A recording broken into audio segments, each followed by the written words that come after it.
pour que tout le monde comprenne, l'attentat du 6 avril 1994, c'est comme si on, si on devait faire un parallèle, c'est l'attentat de Sarajevo qui a déclenché la Première Guerre mondiale. Comment vous expliquez que 27 ans après les faits, on ne connaisse toujours pas la vérité, et comment vous l'expliquez? Écoutez, on connaît la vérité, mais on ne veut pas qu'on en parle. On ne voudrait pas que les gens aient accès à cette vérité-là. Et pourquoi? Parce que, comme vous le dites très bien, c'est l'événement qui a tout déclenché. Il y a eu énormément d'enquêtes. J'ai recensé environ 5 enquêtes internationales qui ont été faites sur cette affaire-là. Au bout de 27 ans, on ne peut pas nous dire qu'on ne sait pas. On ne peut pas nous dire que le 6 avril à Kigali, ceux qui ont abattu l'avion, parce qu'il faut rappeler pour vos téléspectateurs que l'aéroport de Kigali était sous la responsabilité des casques bleus des Nations Unies. Donc, les casques bleus des Nations Unies ont vu au moins quelque chose. Le colonel Luc Marshall, qui a préfacé mon livre sur l'opération Turquoise, il était en charge de la sécurité de la ville de Kigali, et donc c'est lui qui contrôlait et les armes du FPR et les armes du côté Hutu. Donc, comment peut-on nous faire croire qu'on ne sait pas ils veulent essayer de nous faire passer ça comme l'énigme de l'assassinat de Kennedy. Bonjour Charles Nana. Oui, bonjour. Alors nous sommes très heureux de pouvoir vous recevoir aujourd'hui, d'abord parce que vous n'êtes presque invité nulle part. Radio Notre-Dame et Sud Radio vous ont ouvert leur studio il y a quelques semaines, mais pour le reste c'est silence radio autour de votre livre. Votre travail gêne, dérange, au point que le 6 avril dernier, votre avocat, maître Philippe Prigent, a saisi le CSA, le Conseil supérieur de l'audiovisuel, d'une plainte contre France Média Monde et sa présidente, Marie-Christine Saragosse, pour discrimination et censure. En effet, Mme Saragosse a répondu favorablement à une demande d'association proche du régime actuel du président du Rwanda, Paul Kagame, exigeant que vous ne soyez plus reçu sur les antennes de France 24 et Radio France Internationale. Quel est votre tort, sinon votre crime, pour que beaucoup se refusent à vous donner la parole aujourd'hui? Eh bien, parce que, d'abord, moi, je vous remercie de me donner la parole. C'est tout simplement parce que j'essaye de traquer la vérité, où qu'elle se trouve. Que ce soit du côté français, des Américains, des Anglais, du FPR, de l'ancien régime, j'ai essayé de traquer les faits. Et je n'avais pas, il faut quand même rappeler que je suis venu, en tout cas par hasard, dans le dossier du Rwanda. Je n'ai jamais été proche ni de l'ancien régime, ni du nouveau régime. Et je n'avais pas d'amis dans ces milieux-là. Donc, ce qui m'a surpris, c'est que 2 chefs d'État africains ont été tués avec l'ensemble de l'équipage français et personne ne voulait en parler. On reviendra à cette affaire qui est le cœur de votre nouveau livre, mais, voilà. Mais pourquoi, avant même que votre livre ne paraisse, vous étiez déjà l'objet d'une censure de la part des médias français, dont en l'occurrence France 24 et Radio France Internationale? Mais pourquoi cette censure? Oui, mais c'est parce que d'abord je venais parler de ces livres, mais surtout j'ai remis en cause dans un livre scientifique qui était préfacé quand même par le colonel Luc Marshall, qui était le commandant des casques bleus belges au Rwanda au moment des faits. Donc c'est un Belge, donc il a préfacé mon livre parce qu'il a constaté que tous les éléments que j'apportais étaient sourcés, documentés. J'étais quand même parmi les rares chercheurs à avoir consulté les archives du Conseil de sécurité, où j'ai découvert énormément de choses, parce que l'opération Turquoise avait été réalisée, était une décision du Conseil de sécurité de l'ONU. Donc, on ne pouvait pas me soupçonner de venir à la légère dire des choses qui relevaient de mes sentiments ou de mes intuitions. Mais c'est le fait qu'ils étaient conscients que j'avais découvert un certain nombre d'éléments, d'informations qui allaient remettre, je dirais très sérieusement, la version officielle de l'histoire du Rwanda, de la tragédie rwandaise, eh bien, le contraire de ce qui est vendu dans les médias français depuis plus de 25 ans. Et ça, ce n'était pas très agréable, ni pour le régime de Kigali, ni pour tous ses alliés en France. Et donc, ils se sont tous mobilisés, m'accusant d'être poursuivi par la justice. J'ai jamais été poursuivi par la justice. Paul Kagame vous a poursuivi avant... Mais oui, lui, il m'a poursuivi en France et il a abandonné quand même sa plainte, un chef d'État. Écoutez, j'avais quand même pas une petite plainte, j'avais la plainte du président de la République et de l'État rwandais Pourquoi l'État rwandais? Parce que M. Kagame considérait que j'avais mis en cause les forces de défense du Rwanda, alors qu'il s'agissait en fait des rebelles qu'il dirigeait en 1994. Donc c'est la remise en question où je ne l'ai pas fait volontairement, mais ce sont les faits que j'ai découverts, tous les documents que je mets sur la place publique qui font de moi la personne qui ne doit pas s'exprimer, que l'on ne doit pas entendre. Alors pour ceux qui ne vous connaissent pas encore, Charles Onana, vous êtes docteur en sciences politiques, spécialiste des crises qui minent l'Afrique des Grands Lacs et des conflits armés. Depuis bientôt 3 décennies, vous avez publié plusieurs ouvrages sur le Rwanda, la République démocratique du Congo. Vous veniez de l'évoquer à l'instant sur l'opération Turquoise. Et aujourd'hui, vous publiez une nouvelle enquête passionnante, touffue, dérangeante, sur un événement capital, puisque l'ONU considère que l'attentat commis le 6 avril 1994 contre l'avion Falcon 50 qui transportait 2 chefs d'État africains, leurs collaborateurs et 3 Français, membres de l'équipage de cet avion, abattus par un missile SAM 16, exactement, à l'approche de l'aéroport de Kigali, est l'élément déclencheur du génocide rwandais. Pour que tout le monde comprenne, l'attentat du 6 avril 1994, c'est comme si on devait faire un parallèle, c'est l'attentat de Sarajevo qui a déclenché la Première Guerre mondiale.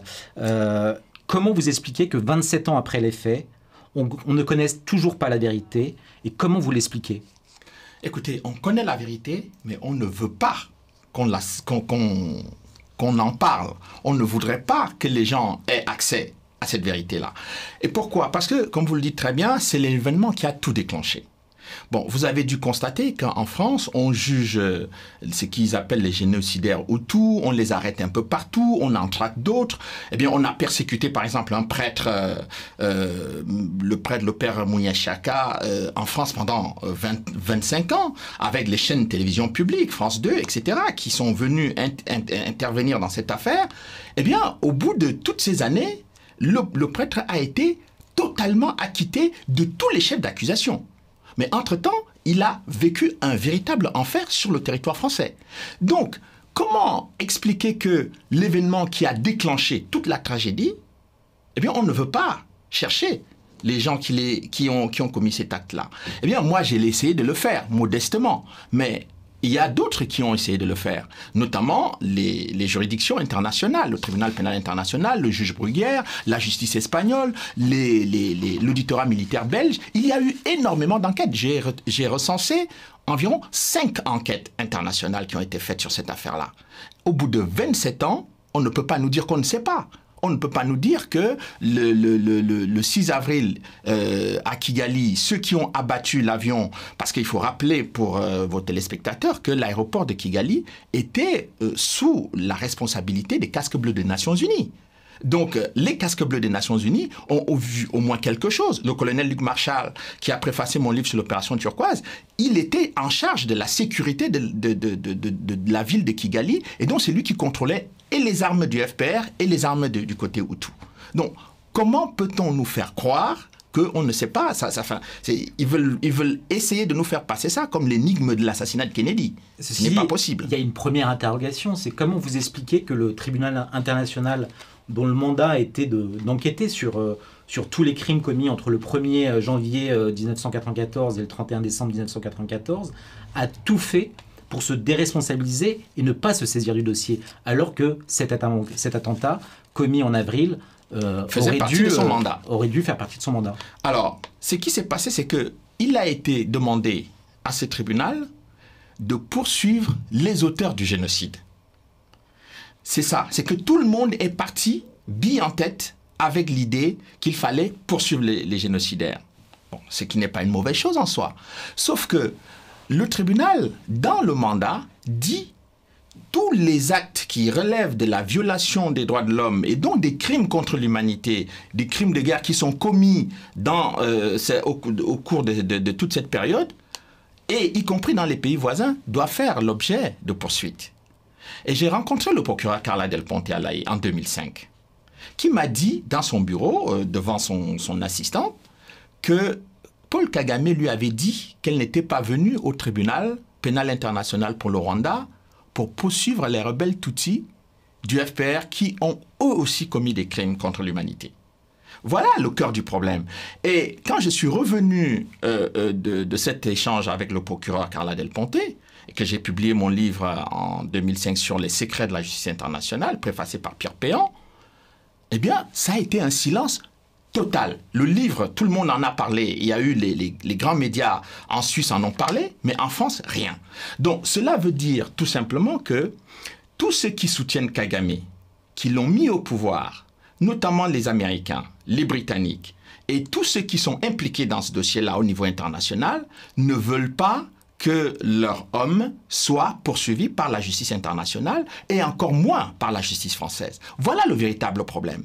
Et tant que les gens ne vont pas comprendre cette articulation-là, du fait qu'on a soutenu un individu qui est aujourd'hui impliqué dans les crimes en République démocratique du Congo, et donc il est établi que ces troupes pillent les richesses et le coltan qui sert à nos téléphones portables, etc., qu'il ne faut pas que ce monsieur soit poursuivi, on ne comprend rien à ce qui se passe. Donc on peut nous parler en France des auteurs du génocide, du fait que la France est impliquée dans le génocide ou qu'elle aurait commis des crimes au génocide. Ce n'est pas le sujet. Le sujet est celui qui a été l'auteur de cet attentat le 6 avril 1994 dont on ne veut pas parler, et pour lequel il ne faut pas qu'on arrête ou qu'on poursuive les auteurs, et qui est soutenu par des grandes puissances, et qui est impliqué aujourd'hui dans le pillage des richesses du Congo.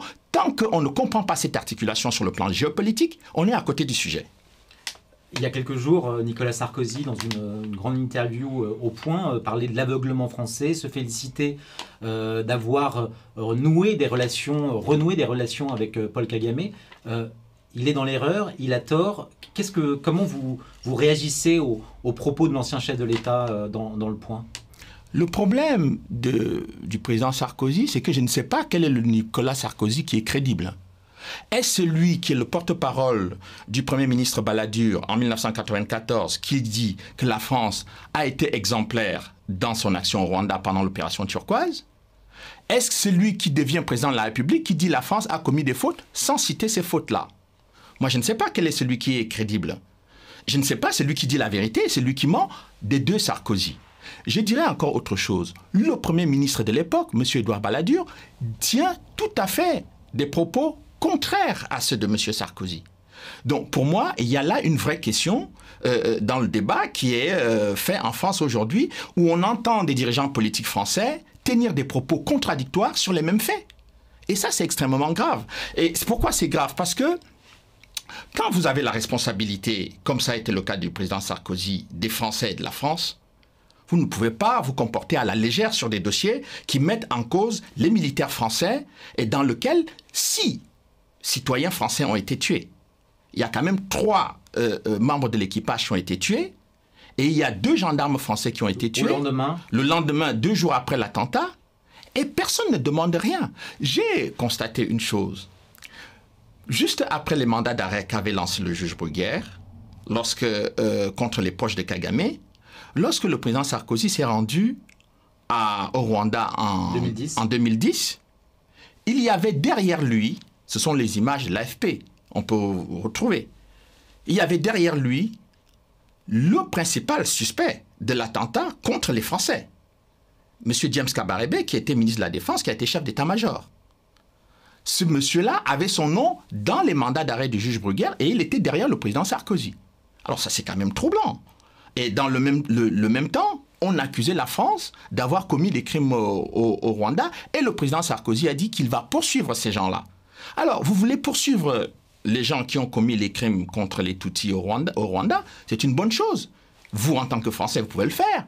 Mais ceux qui ont tué les Français, ils ne vous intéressent pas. Vous n'avez pas envie de vous en occuper. Vous avez dirigé la France, vous avez été le chef des armées. On insulte les militaires français tous les jours, mais je ne l'ai jamais entendu s'exprimer avec force et vigueur, comme il s'était exprimé au Rwanda en 2010, avec force et vigueur, en faveur des victimes rwandaises. J'ai du mal à penser que le président français est plus attaché aux Rwandais qu'aux Français. Charles, vous avez évoqué notamment l'enquête du juge Bruguière et des 9 mandats qu'il avait émis. Vous avez évoqué les 5 enquêtes qui ont été menées. 4 d'entre elles concluent finalement à la responsabilité d'un certain nombre de personnes.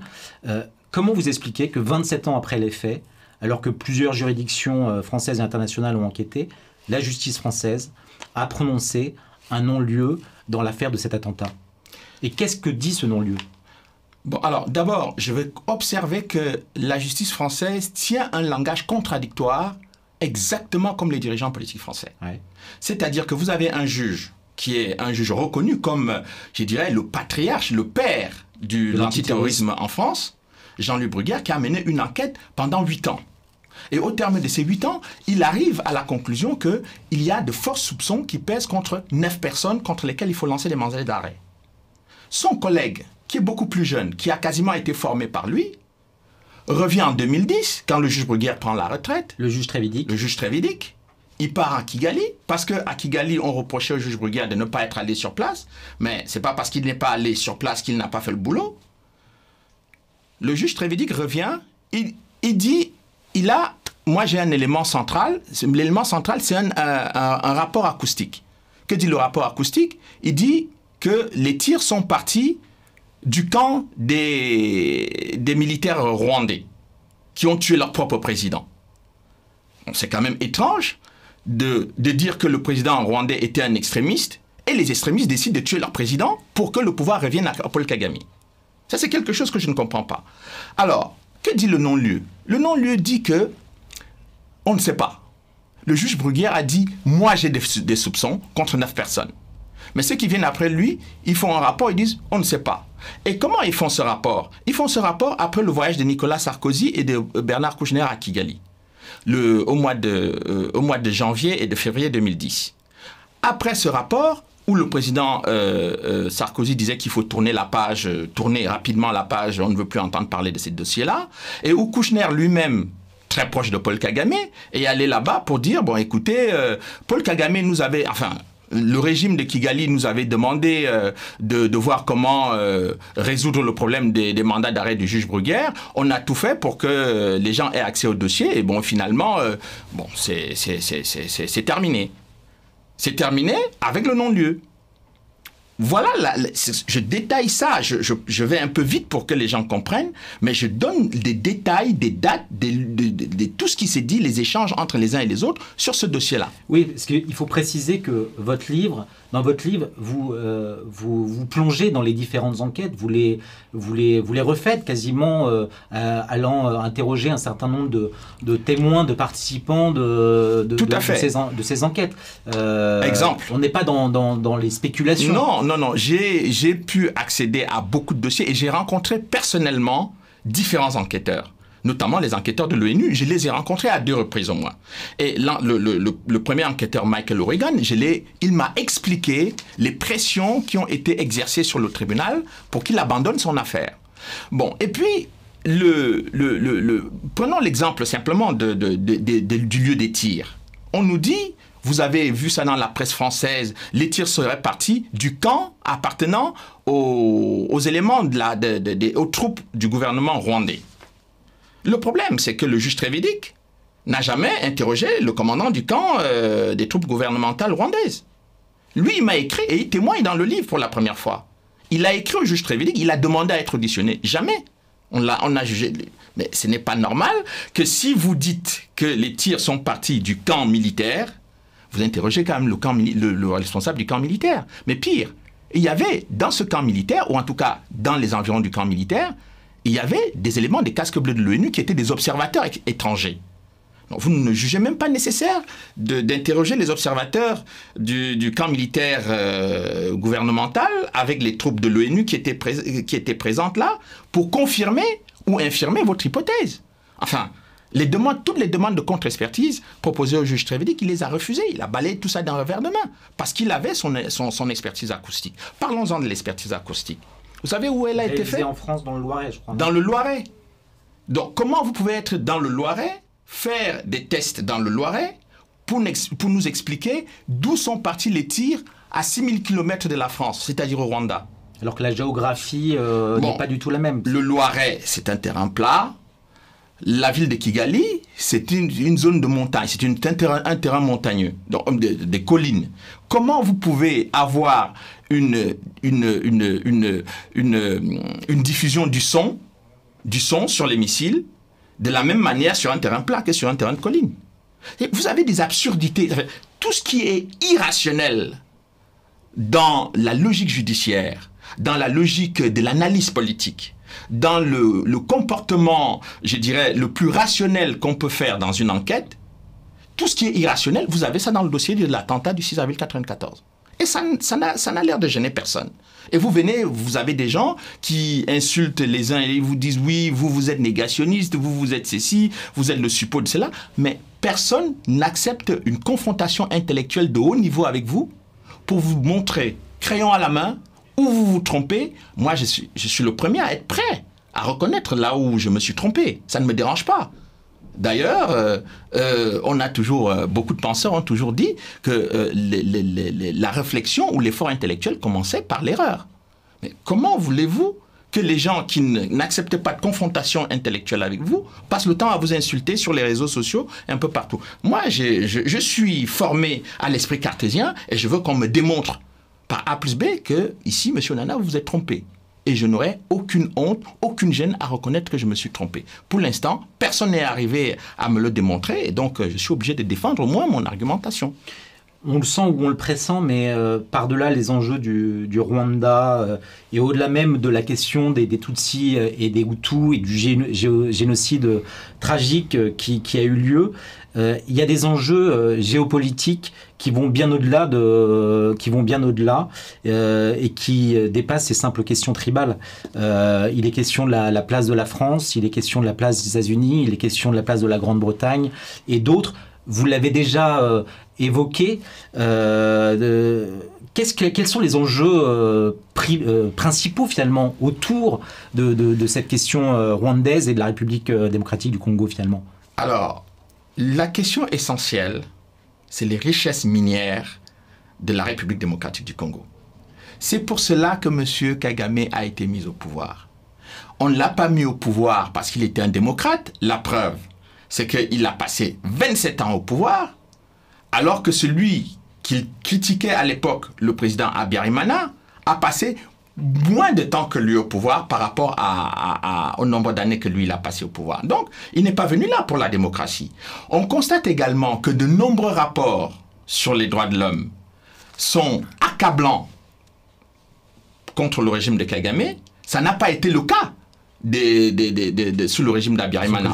Bon, donc, on ne peut pas venir nous convaincre aujourd'hui. C'est-à-dire qu'on a eu le temps de voir entre 1994 et 2021 ce qu'a été le régime de Kagame. Ses propres collaborateurs, tous ceux qui l'accompagnaient, sont en exil. Bon, enfin, une bonne partie est en exil aujourd'hui. Bon, que ce soit des militaires, que ce soit le Premier ministre, les ministres des Affaires étrangères, etc. Ils sont tous partis. Bon, eux-mêmes déçus de ce qu'ils ont soutenu. Donc, le but de tout ça, c'était de maintenir au pouvoir quelqu'un qui allait faire le job, comme disent les Américains. It's a bad guy, but it's our guy. C'est un vilain garçon, mais c'est notre garçon. Ce sont les anglo-saxons qui ont placé M. Kagame au pouvoir pour mettre la main sur tous les minerais qu'il y a à l'est du Congo. Et pourquoi? Parce que pour les États-Unis, en tout cas principalement, le coltan, qui est aujourd'hui un produit stratégique qui sert à l'aéronautique, à la fabrication des téléphones portables et des ordinateurs, c'est plusieurs milliards de dollars par an pour les multinationales américaines. C'est plusieurs milliards de dollars par an pour de nombreuses autres multinationales et c'est de plusieurs milliards de dollars pour les trafiquants. Donc voilà la raison essentielle pour laquelle la France s'est retrouvée en première ligne. Pourquoi? Parce que la France a soutenu les Hutus, donc qui étaient les perdants, et quand vous perdez la guerre, vous êtes traités comme les perdants. C'est-à-dire que les Français sont traités aujourd'hui comme les Hutus. La France, les États-Unis et la Grande-Bretagne ont joué contre la France et ont instrumentalisé l'affaire, la tragédie du Rwanda pour instrumentaliser le procès de la France, la fragiliser, l'effacer finalement de cette partie de l'Afrique. Écoutez, au moment de l'opération Turquoise était une mission du Conseil de sécurité qui demandait que c'était une force multinationale. Les Américains ont refusé de participer à l'opération Turquoise. Mais qu'est-ce qu'ils ont fait à côté? Ils ont créé l'opération Support Hope, qui était une opération humanitaire. Les Britanniques ont refusé de participer à l'opération Turquoise, et ils ont créé à côté une opération avec le nom de code de opération Gabriel, qui était aussi une opération humanitaire. Et ces deux opérations-là, personne n'en parle. Mais ces opérations sont documentées. J'en ai parlé dans mon précédent livre sur Turquoise. Mais tous ces éléments sont des éléments qui montrent aujourd'hui qu'en République démocratique du Congo, vous avez la Chine qui est là. Vous avez les Russes qui sont déjà en République centrafricaine, donc qui guettent attentivement ce qui se passe en République démocratique du Congo. Vous avez les Américains et les Anglais qui sont présents à travers différents groupes, les multinationales, etc. Et puis la France qui a été éjectée de cet endroit par une mauvaise vision de la politique étrangère et de son positionnement géopolitique, veut reconstruire en quelque sorte son centre de gravité au Rwanda, le pays qui a claqué la porte à la francophonie et qui s'est retrouvé au Commonwealth. Mais une fois qu'il se retrouve au Commonwealth, que fait la France? La France décide de lui donner la francophonie. Aujourd'hui, on a une dame dont c'est Libération qui a publié un article accablant sur la corruption et le traitement qui est fait par la secrétaire générale de la francophonie en France. Donc, voilà une personne qui est en France pour son bien-être, mais qui s'occupe très peu de la francophonie et beaucoup moins, on voit très peu les actions de la francophonie. Donc aujourd'hui encore, on apprend que le président Macron va se rendre au Rwanda ce mois-ci. Après avoir, on va recevoir également Kagame en France.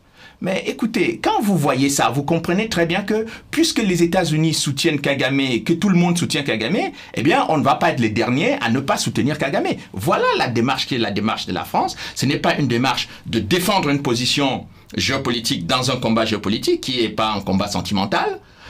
Mais vous avez des gens qui font des calculs individuels très personnels au détriment d'une vision nationale globale qui peut permettre aux gens de comprendre effectivement que un pays francophone qui a beaucoup de pays francophones autour, eh bien, au lieu de regarder vers la francophonie, il va regarder vers le pays qui crache sur les militaires français du matin au soir et qui a tourné le doigt à la francophonie. Vous parlez de calcul individuel. En l'occurrence, quel est-il ?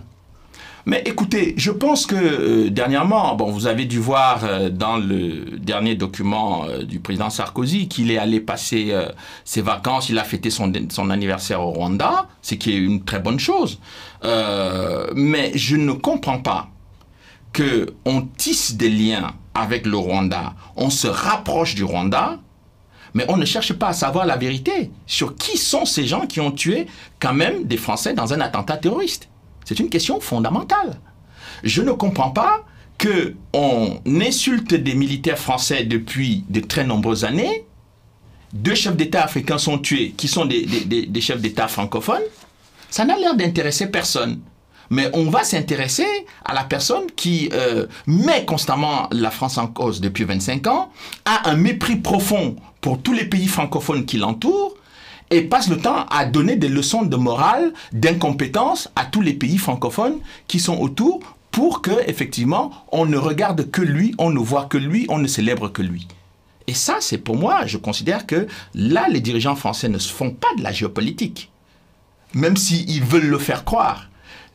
Parce que les dirigeants français, les dirigeants africains qui regardent la France se comporter avec le Rwanda, ils voient, ils analysent. Ce ne sont pas des gens stupides. Et tous les Africains qui sont autour, tous les francophones, des millions de francophones qui regardent ça, ils se demandent mais à quoi la France joue? Est-ce que demain, quand la France aura besoin des voix au Conseil de sécurité, les gens vont se mobiliser pour lui donner ces voix-là? Parce que ça, c'est des questions importantes qu'il faut analyser, qu'il faut avoir le courage d'aborder. Aujourd'hui, l'image de la France est détériorée dans l'Afrique francophone. Mais pourquoi? Elle va continuer à se détériorer si les Français ne se réveillent pas, si les dirigeants français ne changent pas leur logiciel. Et pour l'instant, leur logiciel est complètement bloqué sur Kigali. Pour en revenir encore à votre livre et au fond de l'affaire, cet attentat du 6 avril 1994, est-ce que vous diriez que les États-Unis ont de près ou de loin contrarié ou sont intervenus pour empêcher les enquêtes, que les enquêtes n'aillent jusqu'à leur terme? Très clairement dans le dossier espagnol. J'ai eu la chance d'enquêter sur le dossier espagnol, d'avoir des éléments du dossier. Des câbles diplomatiques américains font pression sur l'Allemagne, sur la Grande-Bretagne, sur d'autres pays européens pour demander à ce que l'Espagne annule les mandats d'arrêt que le juge espagnol André Morales a lancés contre les proches de Kagame. Les dirigeants américains, les ambassadeurs, notamment l'ambassadeur des États-Unis à Madrid, a mobilisé non seulement ses collègues qui étaient sur place, mais est intervenu également auprès du ministre des Affaires étrangères espagnol pour que la justice espagnole cesse les poursuites contre les proches de Kagame. Les Anglais, le substitut du procureur anglais s'est rendu à Madrid pour aller voir le juge espagnol André Morales pour lui demander de signer des documents disant que finalement les mandats d'arrêt contre les Espagnols, contre les proches de Kagame peuvent être abandonnés. Le juge a refusé de signer le document. La personne qui était interpellée par la police britannique pour être extradé en Espagne en vue d'être poursuivi pour les crimes qu'il a commis au Rwanda, eh bien, a été libéré et le juge espagnol a appris cela par la presse. Voilà la façon dont les choses se passent dans ce dossier. Et tant que les gens ne veulent pas, et vous comprenez pourquoi on ne veut pas que je parle, et vous comprenez aussi pourquoi, parce que moi je ne dis pas, ce que je dis là, ce n'est pas mes opinions, c'est les documents auxquels j'ai pu accéder. Et ces documents, je les mets à la disposition du public. Et je suis prêt à être critiqué si ces documents sont erronés ou fallacieux.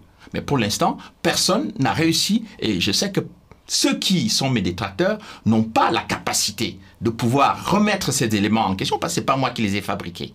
Donc, évidemment, il reste une seule solution, c'est de m'empêcher de parler.